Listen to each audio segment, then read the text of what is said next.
Təhlillər sistemini keçəcəyik. Təhlillər sistemi əslində elə çətin mövzu deyil də. Demək olar ki, riyaziyyatın ən asan, hətta ən maraqlı mövzusu təhlillər sistemidir. Yəni bunun haqqında biraz bir iki dənə şey deyəcəm. Onları əgər yanınızda qayda dəftəriniz yanınızdadırsa, dəftərə qeyd edin. Məndən bir paralel. Əgər yox, indi dəftərə qeyd etmək istəmirsinizsə, dərsdən sonra mən bunu YouTube-a qoyacağam. YouTube-dan girib baxarsınız. Oldu? Hə, mən YouTube yaxşıdır. Tamam, necə istəsəz elə. Deməli, təhlillər sistemi nədir? Biz elə bil ki, birinci keçən dərs təkcə bir dəyişənli xətti tənlikdən danışmışdıq da, elə də öyle. Nə idi bir dəyişənli xətti tənlik? Belədir də, A2 üstə gəlsin B bərabərdir 0. Bax, burada bir dənə dəyişən var idi, o da x idi. İndi bu dərs iki dəyişənlidən danışacaq. Yəni, A2 üstə gələk, BY bərabərdir 0. Fikir versəniz, burada bir dənə x dəyişəni var, bir dənə də y dəyişəni var. Bax, belə tənliklərə biz iki dəyişənli xətti tənlik deyəcəyik. Oldu? Yazım sizin üçün. Yaxşı. Sizin üçün də yazımı götürüm. Bu olmuş olur iki dəyişənli. Deyə bilərsiniz ki, müəllimə, bəs nətər olur ki, burada x da var, a da var, b də var, y də var. Onu deyim ki, burada əsas x-dən y daha dəyişən. A ilə b burada hər hansısa bir ədəddir. Yəni, parametr rolunda oynayır. Hər hansısa bir ədəd rolunda oynayır. Oldu? Daha sonra bunu həll edən zaman, məsələn, tutaq ki, mən belə tənlik, məsələn, bunu veribdə iki dəyişənli xətti tənlikdir. Mən bu iki dəyişənli xətti tənliyi həll eləyəndə müəyyən bir cavab alıram. Məsəl üçün, atıram, x-ə tapmışam 3, y-ə tapmışam 4, məsəl üçün deyirəm ha. Bu artıq belə yazılacaq. 3, 4. Yəni, həmişə cüt şəklində yazılır. Cütlər də birinci x gəlir, sonra y gəlir. Bunu da yadınızda saxlayın. Yəni, həmişə cavab tənliyin həlli həmişə cüt şəklində yazılır. Cütdə birinci yerdə x dayanan şeydir, ikinci yerdə y dayanan şeydir. Aydındırmı? Bəli. İndi keçirik. Bu iki dəyişənli tənlikləri iki dənə yazacağım və sistem halında yazacağım. Ben nə tərcümə istəyirəm? Məsələn, tutaq ki, bir dənə bu veribdir. A1 x üstə gəlsin, məsəl üçün B1 y bərabər də bir dənə C1 verilibdir. Sonra bir dənə də A2, yəni x üstə gəlsin, B2 y, bu da bərabərdir C2 veribdir. Və bilirsiniz ki, bu da iki dəyişənli xətti tənlikdir, bu da iki dəyişənli xətti tənlikdir. İkisini alt-alta yazıb belə bir sistem qoysan, biz buna tənliklər sistemi deyirik.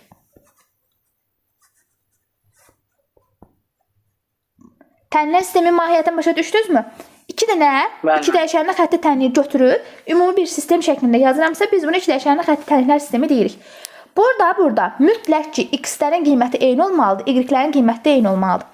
Yəni, bu birinci üçün işləyib x, y tapıb, bunun üçün ayrı tapa bilmərsiniz daha, qətiyyən. İkisində də eyni həll olmalıdır. İndi nümunə kimi sizə başa salacağım. İndi keçək bu tənliklər sisteminin həllərinə. Bu tənliklər sisteminin 3 dənə həlli var. Birincisi, ikincisi, bir də üçüncüsü. Birinci tənliklər sistemini altdan belə yazım. Yenə köçürdüm. A1x üstə gəlsin, B1 y bərabərdir C1. Bir dəfə də A2x üstə gəlinsin, B2y bərabərdir C2. Birinci hal nədir? Məsələn, tutaq ki, bunların hamısını kəsr şəklində yazım. A1 bölünsün A2. Yenə B1 bölünsün B2. Hamısını bu şəkildə yazacağım, həlli göstərəcəm. C1 bölünsün C2. Eyni adda da bunu yazıram. A1 bölünsün A2. B1 bölünsün B2. Bir də C1 bölünsün C2. Axırıncını da yazıram. A1 bölünsün A2. Yenə B1 bölünsün B2. Yenə olur C1 bölünsün C2. Biz nətər xətti tənlikdə keçmişdik ya, 3 dənə həlli var idi. Ya həlli yox idi, ya yeganə həlli vardı, ya da sonsuz sayda həlli var idi. Yadınızdadır onlar? İndi bunun da o cürdür. Bunun da həlli olmur, yeganə həlli olur, sonsuz sayda həlli olur.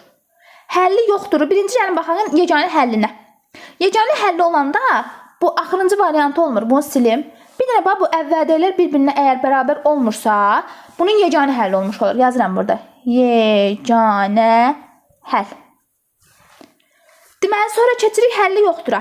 Həlli yoxdur da bunlar bərabər olur. Bura mütləq fərqlidir, 0 olur. Bu zaman onun həlli olmur. Həlli yoxdur.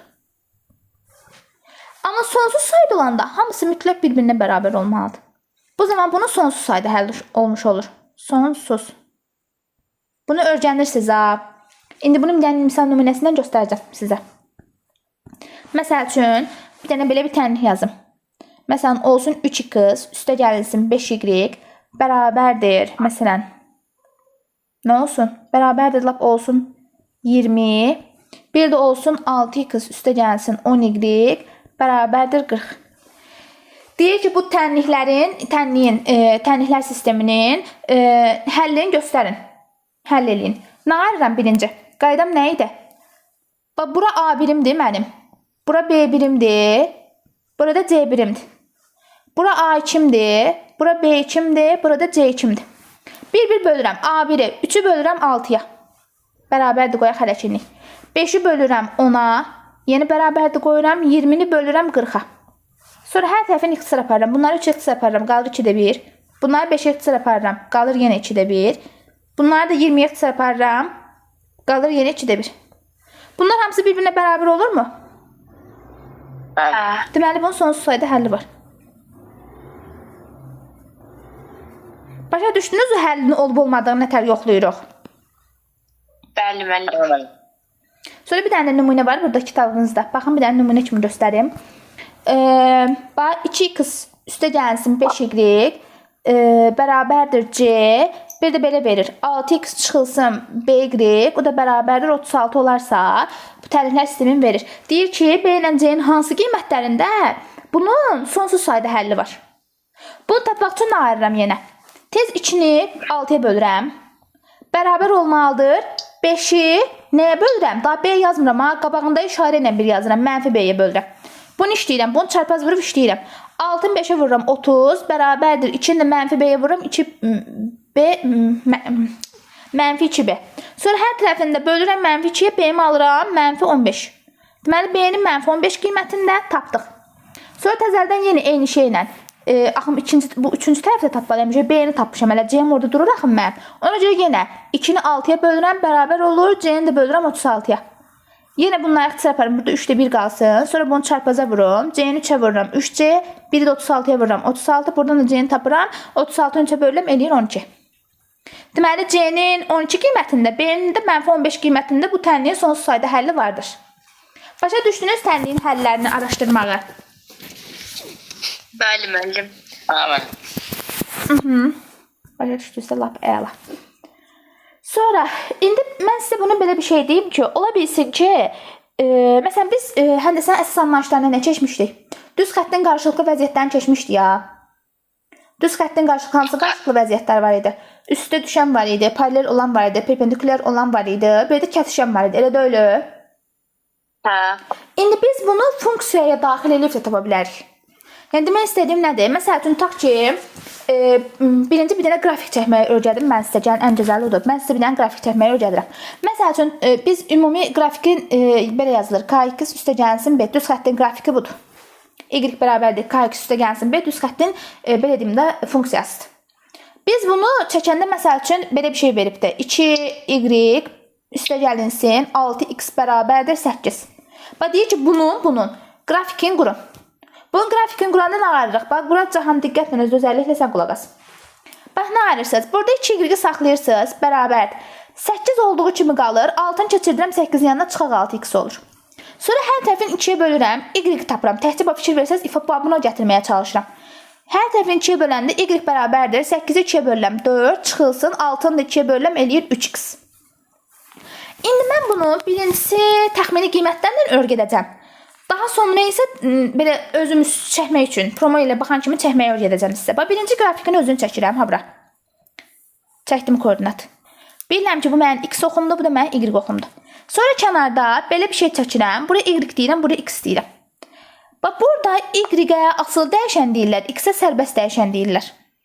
X özümdən məsələn 1 verirəm. Qoy bir dənə sıfırdan başlayayım. 0 verim, 1 verim, sonra da mənfi 1 verim. Məsələn, x-ə 0 verəndə y gətib bunun yerinə 0 qoyuram. Elə bil ki, 4 çıxılsın, 3-ü 0 vuranda 0 eləyir, 4-dən də 0 çıxanda eləyir 4. Sonra x-ə 1 verirəm, 3-ü vururam 1-ə eləyir 3, 4-dən də 3 çıxıram eləyir 1. Sonra mənfi 1 verirəm, 4, elə bil ki, 3-ü vururam, mənfi 1-ə, mənfi 3 eləyir. Qabaqda mənfi olduğu üçün o da müsbət 3 eləyir, 4-lə də 3 toplanır eləyir 7. İndi x-in sıfırından bir gətirəm bunu qrafikin üstündə yazmağa. Bax, x-in sıfırından y-in harası? Baxın, müsbət 4-dür. Bax, bir nöqtəm buradadır. Sonra x-in birindən y-in biri. X-in biri təxminən buradırsa, y-in biri də gəlir bura. Bura düşür. Bir nöqtəm də buradadır. Sonra x-in mənfi birindən, bunun mənfi birindən, bunun 7-sinə. Təxminən qalxır buralara, yuxarıya. Gəlir, bura düşürmü? İndi mən bu aldığım nöqtələri birləşdirirəm. Baxın, baxın. Belə də uzadıram. Bax, mən olmuş oldu qrafikim. Yəni, y bərabərdir. 4 çıxılsın 3x-in qrafiki bu olmuş olur. Deyin görüm, qrafik qurmağı, yəni başa düşdünüz nətər qururuq? Bəli, müəllim. Amin. Ola bilsin ki, deyə bilərsiniz ki, müəllim nöqtələr hardan bildiniz? Bu 0, 1 deyim, bura 2 deyim, belə. Məsələn, bura mənfi 1 deyim. Sonra bura 4 deyim, burada 7 deyim. Məsələn, 0-ından bunun 4-ü buradır. 1-indən bunun 1-i ilə buradır. Sonra bunun mənfi 1-indən bunun 7-si buradır. Yəni, bu şəkildə o nöqtələri belə birləşdirdim. İndi biz əsas məsələ bunu hələçinlik belə öyrənməyə bildik. Bir də var ki, bunu belə yazacağım. Y bərabərdir, 4 çıxılsın 3x idi, elə deyilmi? Bax, burada nə ayırıram? Burada əsas məsələ k-nı təyin eləməkdir. Mənim y bərabərdir, kx plus b idi qrafikim. Fikir versəniz, x-in qabağında duran sənin k-ndır. K-m deməli nədir? Mənfi 3. B-m nədir? B-m isə 4. B bərabərdir 4. İndi əsas məsələ nədir? Belə olan zaman, əgər k-m mənfi 3-dürsə, baxın, k-m kiçikdir 0-dırsa, bunun qrafiki 2-ci və 4-cü rübdən keçən şeydir. Əgər amma k-m böyükdür 0-dırsa, bunun qrafiki 3-cü və 1-ci rübdən keçən şeydir. İndi onu da sizə başa salım. Bu koordinat sistemidir. Buna 1-ci rüb deyirəm, buna 2-ci rüb deyirəm, bu 3-cü rüb olur, bu da 4-cü rüb olur. Mənim k-m nədir? Cavabım budur, mənfidir. Mənfidir deyib, mənimki buralardan keçəcək. Həqiqətən də bayaqşına qayıdın, baxın. Baxın, görün, o formada keçməmişdir. Gördünüz, gör xəttim. O formada keçibdir də. Deməli, mənim 1-ci rübüm olanda buradan keçir. Amma məsələn, tutaq ki, k-m müsbət olsaydı, bu zaman tərsinə bu yandan keçməli idi. Çünki 3-dən 1-dən keçməlidir, 1-dən 3-cü rübdən keçməlidir. İndi bizdə hələkinlik k-mızı tapdıq. Biz bildik ki, bu keçir 2 ilə 4-dən. Sonra B-ni müəyyən edirik. B onsuz da avtomatik olaraq bu sərbəst olan həmişə B olur. B-ni tapırsınız 4. Gətirirsiniz burada B həmişə Y oxuna aid olur. B-ni burada 4 qiymətdən qeyd edirsiniz. Deməli, bu 4-dən keçəcək. Nədirsə, bu tərəfə gedən 4-dən keçən bir şey olacaq. Bəs mən buranı təyin eləmək istəyirəm. Buranı nətər təyin eləyərəm? Onu tapmaqdan ötəri nə ayırırsınız? Bu ifadəni götürüb kənarda 0-a bərabər edirsiniz. 4 çıxılsın 3x-i kənarda 0-a bərabər edirəm. Burada da 4 bərabərdir 3x. X-i tapıram 4 bölünsün 3. Deməli, bu isə 4 bölünsün 3 nöqtəsidir. Məsələn, mənim qrafikimin də analogiya şəkildə təxmini qurulması belədir. Gəlin, yeni fərqli bir dənə qrafik yazaq. Onu da birlikdə işləməyə öyrənək. Hamı bura diqqətlə baxsın, birlikdə işləyəcək. Məsəl üçün, bir dənə yenə ifadə verək. Nə olsun ifadəmiz? Nə olsun?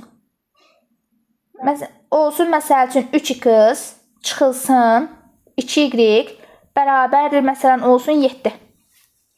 Birinci nə almalıyam? Buradan nəyə tapmalıyam? Y-i tapırıq. Y-i tapmaq üçün nə ayıram? 3x saxlayıram, 7-ni keçirdirəm bu yanına. Eləyir, çıxılsın 7. 2y qoyuna keçirdirəm, olur müsbət 2y. Sonra hər tərəfini 2-yə bölürəm. Yəni 3x çıxılsın 7-ni 2-yə bölməlisən. Eyni zamanda 2y də 2-yə bölməlisən. Bunlar böləndə 2-lər gedir. Qalır burada y bərabərdə. Ayrı-ayrı bölək yazaq, kəsək kimi qalmasın. 3x 2-yə böləndə eləyir 1,5x. Çıxılsın 7-nin 2-yə böləndə eləyir 3,5. Deməli, burada nə qalmalıyam? K-nı təyin eləməliyəm birinci. K-nı baxıram, x-in qabağındayıq. K-nı müsbətdir, ona görə böyükdür 0. Böyükdür 0-dırsa 1-ci rübdən və eyni zamanda 3-cü rübdən keçməlidir. Sonra B-ni təyin eləyirəm. B-m də bu özünü sərbəst taparandır. B-m də bərabərdir mənfi 3,5. Deyin görüm, bura qədər aydın oldu. Sonra nə ayırıram? Bu ifadənin özünü götürüb 0-a bərabər eləyirəm. Yəni ki, belə yazım. 1,5x çıxılsın 3,5-i bərabər eləyirəm 0-a. Buradan 1,5x də bərabərdir 3,5-ə. Sonra x-i tapmaq istəyirəmsə, promo elə bir ki, 35-i 15-ə bölməliyəm. Hər tərəfində 5-ə çarpıranda 7 bölünsün 3 qalır, elə də qalsın, daha bölmürəm. X-i də tapdım. Deməli, bunların hamısını tapandan sonra keçirəm bura. Biraz belə sürüşdürüm. Keçirəm, bax bura. Hər şey tapmışam da, hər şey burada göz qabağındadır. Tez koordinat sistemimi çəkirəm. Çəkirəm bura koordinat sistemimi. Çəkdim.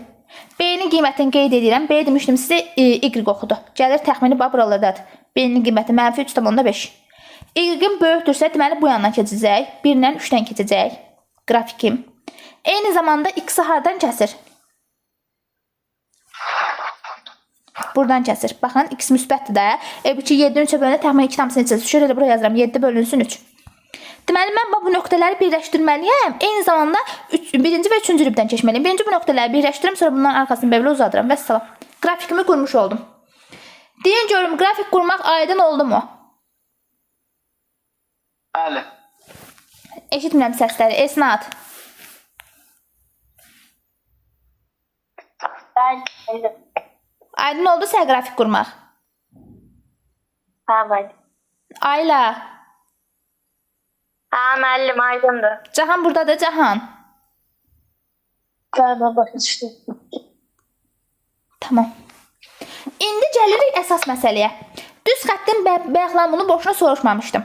Düz xəttin qarşılıqlı vəziyyətləri soruşmuşdum. Bir var üst-üstə düşən, bir var paralel olan, bir də var kəsişən. Hələ perpendikulyara o qədər də çox baxmırıq. O hələ ki net dursun. Bax bunlar indi deyə bilərsiniz ki, müəllim, bəs bunlar nə üçün lazımdır məndən, yəni bizdən soruşursunuz da? Bunlar bu məsələn tənliklər sistemində bu tənliklər sistemi bu dölüydü. A1 x üstə gələk B1 y bərabərdir C. 1 yazım. A2x üstə gəlsin B2y bərabərdir C2. Bax elə bir ki, bunu da düz xəttin çəkəcəksiniz. Bunu da düz xəttin çəkəcəksiniz. Məsələn, tutaq ki, bu belə olur. Məsələn, tutaq ki, belə bu şəkildə paralel alınırsa, deyirsiniz bu zaman həlli yoxdur. Qrafiklə işləməyi öyrədirəm. Yoxdur. Sonra məsəl üçün ikisinin də çəkdiniz qrafikini bu şəkildə olur. Məsələn, bu belə oldu. Bu buradan keçir. Digər də gəlir tərs kimi bunun üstündən keçir. Bu da gəlir və bunun üstündən keçir. O zaman deyirsiniz ki, sonsuz sayda həlli var. Sayda həlli var. Əgər bir belə olur, məsəl üçün, biri gəlir buradan keçir, biri də buradan keçirsə, bir nöqtədə kəsişirlərsə, deməli yeganə bir həlli var.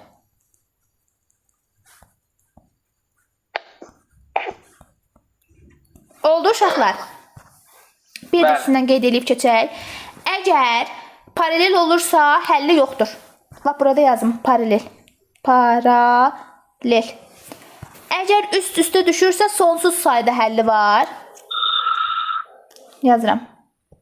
Üst-üstə düşən. Əgər bir nöqtədə kəsişirsə, yeganə həlli var. İndi deyə bilərsiniz ki, müəllim, bəs tutaq ki, perpendikulyara hansı olar? Perpendikulyar olanda əslində burada k-lar tapırsınız. Elə bir ki, nə ayırırsınız? K1 ilə K2-ni bir-birinə vuranda -1 alınmalıdır. Bunu tapmalısınız. Bunu hələkini keçməyəcək, amma funksiya dərsində keçəcək Allahın izni ilə. Ona gəlib çataq, başa salacağım onda mən sizə. Deyin görün, bu tənliklər sisteminin həllərini araşdırmaq sizə aydın oldu mu? Bəli. Bəli, müəllim, aydındır. Çox gözəl. İndi gəlirik əsas məsələyə. Əsas məsələ nədir?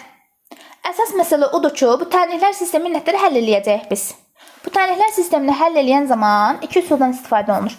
Birincisi əvəz etmə üsuludur, ikincisi toplama üsuludur. Mən bəzən uşaqlara çıxmanı da öyrədirəm. Yəni çıxmanı da öyrədəcəm. Xoşunuz gəlsə onu da istifadə eləyərsiniz. Birinci başlayaq istəyirsinizsə əvəz etmə üsulundan. Yazıram. Əvəz etmə. Deməli, nə ayırıram? Məsəl üçün, bir dənə tənlik gətirək. Məsələn, olsun, bir dənə tənlik deyim mən. Məsələn, x üstə gəlsin 3y. Bərabərdir olsun 12. Sonra bir dənə deyin. Tənliklər sistemi yazıram. 2x üstə gəlsin y. O da bərabərdir 6. Bu tənliklər sistemin həll eləyin deyir. Əvəz etmə üsulu nədir? Hansının əmsalını bir görürsünüzsə, əmsal bilirsiniz də nədir? X-in qabağında məsələn 1-dir, Y-in qabağında 3-dür, bu X-in qabağında 2-dir, bu Y-in qabağında 1-dir. Əmsal o qabaqda olanlardır. Hansının qabağında görürsünüzsə 1-dir. Gətirib onu əvəz eləyirsiniz. Yəni çalışın heç vaxt mürəkkəbə əvəz eləməyin də, mən sizə deyim. Hansında sadə əmsal 1 görürsünüzsə, 2 görürsünüzsə, belə hesablamağa asan olacaq bir şey görürsünüzsə, onu əvəz etmə üsulundan istifadə edin. Amma çox vaxt toplama üsulundan, çıxma üsulundan, yəni çıxma mən öyrədəcəm, o çıxma üsulundan istifadə edirik çox vaxtda. Məsəl üçün, mən nə qayıram? X-i gördüm ki, yuxarıda 1-dir də, onsuz da işim asandır. Deməli, X-i buradan saxlayıram, 12-nin yanına keçirdirəm 3y. Olurmu? 12 çıxılsın 3y. Artıq mən X-i tapmışam da, əvəz elədim. Harada X görsəm, elə bir ki, yerinə bunu yazacaq. Ona görə də aşağıdakı tənlikdə 2x məsələn üstə gələk y bərabərdir 6 yoxdur. Burada içini saxlayıram. X-in yerinə gətirib bu aldığımı qoyuram. 12 çıxılsın 3y qoyuram. Üstə gəlsin y də bərabərdir 6. Daha sonra nə edirəm? İşim qurtarmır. Vurub açıram. 2-ni vururam 12-yə, eləyir 24. 2-ni vururam 3-ə, eləyir 6y. Üstə gəlinsin y bərabərdir 6-ya. Sonra bunu həll edəcəm. 24-ü keçirdirəm bu tərəfə. Altdan 24 çıxanda nə eləyir? Edilmə mənfi 18. Bərabərdir. Mənfi 6 üstə gələk y də eləyir mənfi 5. Y. Buradan da y tapmaq istəyirəmsə 18-i bölməliyəm 5-ə. Ücə y aldım. Y almışamsa işim asan da oldu da. Mən artıq y-im var axı mənim. X-i tapmalıyam. X-i tapmaq üçün də nə edirəm? Gətirirəm burada. Harda əvəz eləmişdim? X nəyə bərabər idi? 12 çıxılsın 3y-də öldü x. Gətirirəm burada y-in yerinə bu aldığım ifadəni qoyuram. Belə olur bax. Bərabərdir. 12 qalır. Çıxaq. 3 vurulsun. Y-in yerinə gətirirəm. 18 bölünsün 5-i qoyuram. Bərabərdir. Bu da qalır 12 çıxılsın. 3-ü vururam 18-ə. Eləyir 54. Aşağıda 5. Sonra bunun ortaq məxrəc 5-ə 5-ə gətirirəm. Da buralar hesablamadı. Aşağıda 5 qalır. 12-ni 5-ə vururam. 60. 60-dan da 54 çıxanda qalır 6 və salam. Deməli, x-in də olmuş oldu 5-də 6. İndi mən bayaqlam sizə dərk keçdim. Cütlər şəklində yazmaq. Birinci x gəlir 5-də 6. Sonra da y gəlir 5-də 18 və salam. Bu da bunun həlli olmuş oldu. Deyin görüm, əvəz etmə aydın oldu. Bəli. Əvəz etmə üsulu çox vaxt istifadə eləmirik. Bax, belə deyirəm. Amma lazım olanda istifadə edirsən. Əgər asanddırsa istifadə edirsən. Sonra gəlirik əsas məsələyə. Toplama üsuluna. Toplama üsulunda məsələn keçək. İndi toplama üsuluna yazaq. Buna da bir dənə nümunə yazaq. Toplama. Nə olsun bir dənə misal nümunəsi deyim mən. Məsəl üçün olsun 2x çıxılsın y bərabərdir 13. O birisi də olsun 4x məsəl üçün çıxılsın 2y bərabərdir 17. Özümdən yazdım. Deməli, toplama üsulunun mahiyyəti nədir? Toplama üsulunda uşaqlar, məqsədiniz odur ki, ya x-lərin əmsallarını bərabərləşdirməlisiniz, ya da y-lərin əmsallarını bərabərləşdirməlisiniz. Amma mütləq biri mənfi olsun, biri müsbət. Yəni, nə demək istəyirəm? Məsəl üçün, burada 2-dir, burada 4-dür. Bu 2-ni 4-ə gətirməlisən, amma çalış mənfi 4-ə gətir, gəlsin ki, 6-da toplayanda o ikislər yoxa çıxsın. Məsələn, y-ə baxın, y-in qabağı mənfi 1-dir, burada da y-in qabağı mənfi 2-dir. Yəni, siz elə bir ki, nə arayacaqsınız? Mənfi 2-ni böyükdə siz y-i mənfi 2-yə gətirməlisiniz. O birisi yuxarıdayı y-in başına nəsə bir oynaşmalısınız ki, aşağıdayı 2-yə uyğun olsun, amma mənfisi yox, müsbəti olsun. Yəni, bir-birinin əksi olsun. Bax, məsələn, birini işləyim, elə y-i işləyim. Bax, nə qayırıram? Aşağıda mənfi 2-dirsə, bu yuxarıdayı mənfi 1-dir də. Mən bunu mənfi 2-yə vuracam hər tərəfin. Baxın, nə qayırıram? Elə bir ədət yazmışam ki, hamısı 0-a bərabər olacaq. Bunun bir dənəsini dəyişəm, özümdən yazmışam deyib alınmayacaq bu. Bunu, məsələn, 3 yazım. 3x yazım. Bax, mənfi 2-ni vururam 3-ə. Mənfi 6x. Mənfi 2-ni vururam mənfi 1-ə. Üstə gələk 2y. Bərabərdir. Mənfi 2-ni vururam 13-ə, eləyir mənfi 26. Aşağında olduğu kimi yazıram. 4x çıxılsın 2y bərabərdir 17. İndi tənliklər sistemini toplayıram 6-6. 6-da toplayanda fikir verin. 6x üstə gələk 4x. Eləyir mi mənfi 2x? Amma müsbət 2y-in üzərindən mənfi 2y gələndə 0 verir. Mənfilərlə müsbət bir-birini aparır. Bərabər olmuş olur, bunları toplayıram. Bunları toplayanda nə eləyir? O zaman çıxılır da. Eləyir mi? Nə eləyir? Bunu çıxanda 9 eləyir mi? Özdə mənfi 9. Sonra x-i tapıramsa, hər tərəfində mənfi 2-yə bölüm eləyir 4,5. Və səmücü x-i aldım. X-i aldımsa, gətirib aparıb birində yerinə qoyuram. Aparıb birində yerinə qoyuram, oradan da y qalıram. Məsəl üçün, hansını yerinə qoyaq? Bu 3x çıxılsın y-də yerinə qoyaq mı? Yazıram buradan. 3x çıxılsın y bərabər idi 13-ə. Burada x-in yerinə gətirib bunu qoyuram. 3 vurulsun 4,5 çıxılsın y bərabərdir 13-ə. 3-ü 4,5-ə vuranda nə eləyir? 13,5 eləyir mi? Çıxılsın y bərabərdir 13-ə. Y-i tapmaq istəyirəmsə 13,5-dən çıxıram 13-ə eləyir 0,5 və salam. Ücə aldım. Düz şəklində yazıramsa birinci 4,5-i yazıram. Sonra da yazıram nöqtə verici qoyub 0,5. Bu da oldu toplama üsulundan həll. Sual olan var? Yox müəllim. Cahan, aktiv deyilsən, sualın var. Yox, mənim yoxdur. Esnaf, sənin də səsin gəlmir. Yox, müəllim, yoxdur. Ayla, Başa düşdüm, müəllim. Fəridə. Burada da Fəridə. Başa düşdüm. Tamam. İndi keçirik bu toplama üsulunu. Bir də çıxma üsulundan işləməyə.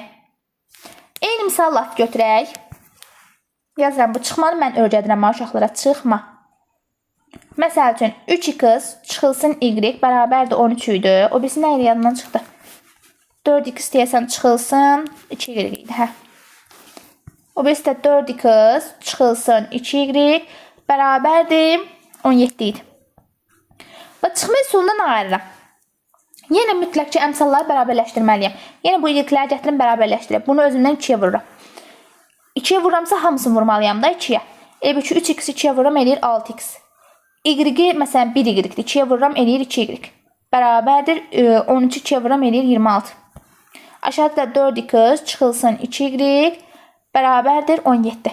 Və çıxma üsulu nədir? Elə bir ki, yuxarıdan aşağıdan çıxacaq. Və fikir verin, 6x-dan 4x-i çıxıram, eləyir 2x. Mənfi 2-dən çıxıram mənfi 2-ni. Və buradan yazıram sizin üçün. Mənfi 2-dən çıxıram mənfi 2-ni. Bu mənfilər toqquşur, müsbət eləmir. Mənfi 2 üstə gələ 2 də 0 verir. Deməli, bu y-lər getdi. Bərabər. Sonra 26-dan çıxıram 17-ni. Eləyir 9. X-i tapmaq istəyirəmsə, hər tərəfdən yenə 2-yə böləm, eləyir 4,5. Bayaqlamda X-i nə almışdım? Bayaqlamda X-i 4,5 almamışdım mı? Gördünüz, eyni cavabı alındı. Prosta çıxmayla daha rahat oldu, elə bil. Sonra 4,5-i almışamsa, aparıram məsələn istədiyimi yerində. Aşağıda da qoya bilərəm, yuxarıda da qoya bilərəm. Yəni seçim sizindir. Harada istəsəz qoyun. Bayaqlarımı yuxarıda qoymuşduq, indi gəlin aşağıda qoyaq. Tez yazıram. 4x çıxılsın 2y bərabərdir 17-də. Aldığım o 4,5 x-in yerinə qoyacağam. 4 vurulsun 4,5 çıxılsın 2y bərabərdir 17. 4,5-i 4-ə vuranda nə eləyir? 18 eləyir mi? 18 çıxılsın 2y-də bərabərdir 17. Tez 2y bu yana keçirdirəm, olur müsbət 2y bərabərdir 17-ni də keçirdirəm bu yana. 18-dən 17 çıxanda eləyir 1. Mən y-i tapmaq istəyirəmsə tez 1 2-yə bölürəm, 0 eləyir 0,5 və salam. Bayaqlamda heyl almamışdım uşaqlar. Qaydaq baxaq. Baxın. 4,5 0,5. Deməli bu da çıxma üsulu. İndi seçim sizindir də, yəni sizə hansı rahatdırsa, ümumiyyətlə hansını işləyə bilirsiniz, onunla işləyə bilərsiniz. Məsələn, işlədim. Deməli, tənlər sistemini iki cür həllini öyrəndik. Birincisi əvəz etmə üsulu ilə həldir, bir də toplama üsulu ilə həldir. Bir də elə belə fırıldaq üçün çıxma üsulu ilə həlli də öyrənmiş olduq. Aydındırmı? Bəli. Bir də mən uşaqlara nə öyrədirəm? Məsələn, elə uşaqlar var ki, işləyə bilmir tənliklər sistemin. Bir də görürsünüz, ilişir qalır, tapa bilmir, axıra çıxa bilmir. Hesablamada problem yaşayır. Bu uşaqların yox, hamımızın başına gələn bir şeydir. Bir də görürsünüz, bir mənfi səhv elədim, bir müsbət səhv elədim, alamıram da. Onda mən uşaqlara nə öyrədirəm? Aparın, hansı variantlarda cavablar varsa, tənliklər sistemin həllinə söhbət gedir. Hər dəfə bu belə olmur. Aparın, o cavabı yerinə qoyun, hesablayın. Bax, nə demək istəyirəm? Mənim fikrimi belə başa salın. Məsələn, 4,5 0,5 deyilib. Gətir yerinə qoy, hesabla. Bax, gətir tənniyyatdan yazım, elə göstərim, lap aydın olsun. Bax, məsələn, 3x, yazıram bura, 3x çıxılsın y bərabərdir 13 idi. Tez gətirirəm, burada x-in qiyməti 4,5 deyildi. Tez gətirirəm, bura qoyuram yerinə. 3 vurulsun 4,5, cavablarla işləyirəm. Çıxılsın 0,5 bərabərdir. 3-ü 4,5-ə vuranda eləyir 13,5. Buna da 0,5-i çıxanda eləyir də 13. Deməli, ödədi. Həmən dəqiqə birində ödənəndə sevinməyin ha, qətiyyən. Aparın digərini də yerinə qoyun, yoxlayın. 4x çıxılsın 2y bərabərdir 17 idi. Gətir burada da yerinə qoy, yoxla, qoy, əmin ol. Birində alanda əmin olmursunuz. Oldu? Yazırsınız bura. 4 vurulsun 4,5 çıxılsın 2 vurulsun 0,5 bərabər. 4-ü 4,5-ə vuranda eləyir 18 çıxılsın 2 0,5-ə vuranda eləyir 1. 18-dən də 1 çıxanda 17. Bu da ödədi. Bu da ödədi. Deməli, sənin tənliklərin həlli 4,5-dən 0,5-dir. Yəni, bu fırıldaq kimi deyirəm ha sizə. Əgər tutaq ki, işləyə bilmirsinizsə, variantlara aparıb yerinə qoyub hesablayırsınız. Bununla da işləyib tapa bilərsiniz. Sonra mən sizə nə deyəcəkdim? Məsələn, belə bir şey verirəm. Bu daha çox Cahan dərsində olacaq bu suallar. Məsəl üçün, Cahan belə bir şey verib sizə. Modulda x çıxılsın 3, Üstə gəlinsin, modulda 2y çıxılsın 3 və kiçik bərabərdir 0 veribdir. Sən ona soruşur ki, x vurulsun y-i tap. Nətər taparsan Cahan?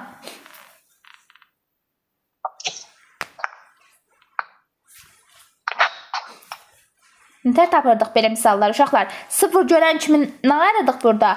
Bunu da 0-a bərabər eləyirdik, bunu da 0-a bərabər eləyirdik. Yəni mən x çıxılsın 3-ü də 0-a bərabər eləyirəm.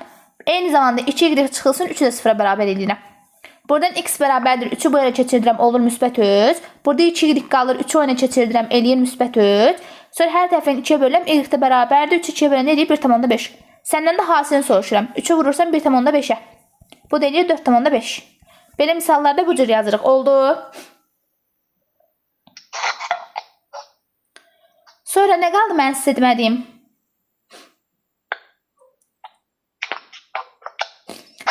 Bəzən onu da qeyd edeyim sizə. Əvəz etmə üsulunu işləyəndə Haycan, kimdir sual soruşan?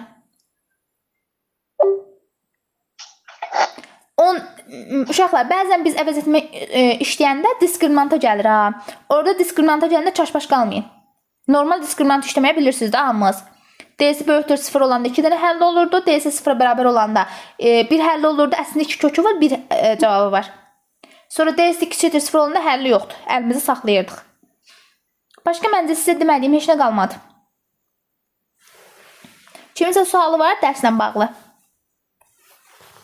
Yox müəllim. Hamıya aydın oldu dərs? Bəli.